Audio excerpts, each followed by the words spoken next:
Hi students, now I will start to explain chapter 5 from this moment.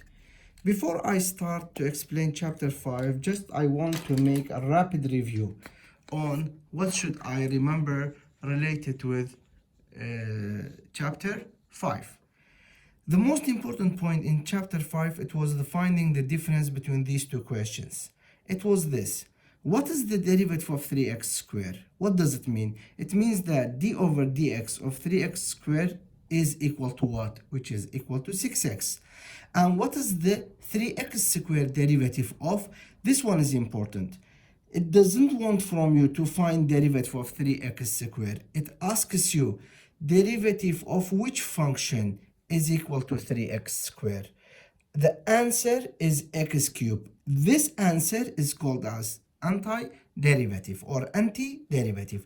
So don't forget, f small was derivative, f capital was antiderivative. And now students, chapter 5, integration for my students.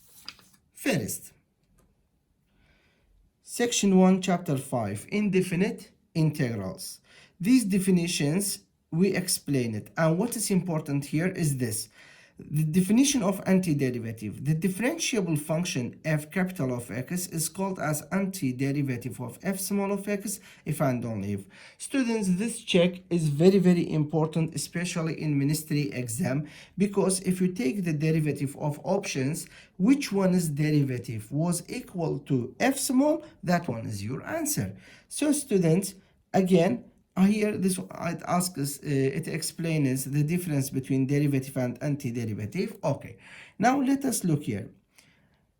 If the derivative is 0, so what's antiderivative? What does it mean? Which function's derivative is 0? Every constant function. Every constant function. If derivative is 1, what's antiderivative? Or in another way, what is 1? The derivative of 1 is the derivative of x. What is 2x? The derivative of x squared. 3x squared, x cubed. 4x cubed, x to the power 4. Cosine x is sine x. Negative sine x is the derivative of cosine x. Negative 1 over x squared is the derivative of 1 over x. 1 over x is ln absolute value or ln absolute value of x. 1 over 2 square root of x is the derivative of square root of x. 1 plus tan square x is the derivative of tan x. 1 over cosine square, again tan x. 2e to the power 2x is e to the power 2x. If you look to these two columns, there wasn't anything missing. But when we look to this column, it is, look, let me enlarge a little bit. Look here. What is antiderivative of x? I know it is x squared, but when I use this check, where is it? It is here. It is here. When I use this check, they do not match. Why? Because the derivative of antiderivative is not x, it is 2x. So what is missing here? 2 by multiply. You divide by 2. Antiderivative of x squared is x cubed. But when you take the derivative, it's 3x squared. So I'm missing 3 by multiplication. I divide by 3. X to the power 3 is x to the power 4. Take the derivative, 4x cubed. So you are missing 4 here. You write this 4 in the denominator because it should be like this. 4 times, since I don't have, so I divide because yani the reverse. So x to the power 4, it will be x to the power 5 over 5. X to the power 5, x to the power 6 over 6. Cosine 2x. Always in trigonometry, don't forget, derivative of angle must be here. Do you see any 2 multiplied by cosine? No. So no means you divide by 2. So derivative of what is cosine 2x? Of course, sine 2x. So negative sine x cubed, it is cosine x cubed. But derivative of angle is 3x squared. Since I don't see 3 here, so I divide by 3. What is the answer? Cosine x cubed. Some students, they ask me, teacher, where did this x squared go? This x squared, it doesn't mean anything. This means while we are taking derivative of the actual function, the derivative of angle comes here. But when you find antiderivative, of course, this derivative, it will be disappeared. Don't forget this one. Okay, 1 over square root x. If you look, students, look to this question, this question, this one, and this one. They look like very similar to each other. Yes, of course they are similar, just we are missing 1 over 2 here. There should be 2 here. Since I'm missing 2, so I multiply by 2 over 1 means 2. 2 times what? Square root of x. This was first lesson, students, that I explained it. And now we come to the definition of the indefinite integral. Indefinite integral.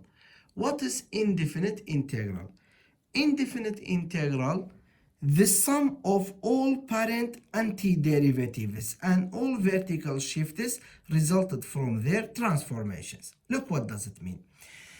The graph on the right, the parent function is x cubed. The others, they are vertical shifts, either upward or downward. Therefore, what does this mean? It means that if you have a group of function, all of them, they were vertical shifts of the x cube. But when you take the derivative,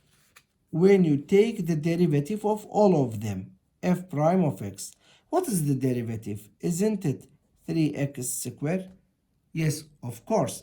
But when you ask this question, what is 3x squared the derivative of? What is 3x squared the derivative of? So tell me, which one do you choose as antiderivative? You don't know because there are a group. So students, this sign, the integral sign, and this dx, they mean this. Integral symbol is taken from the word sum.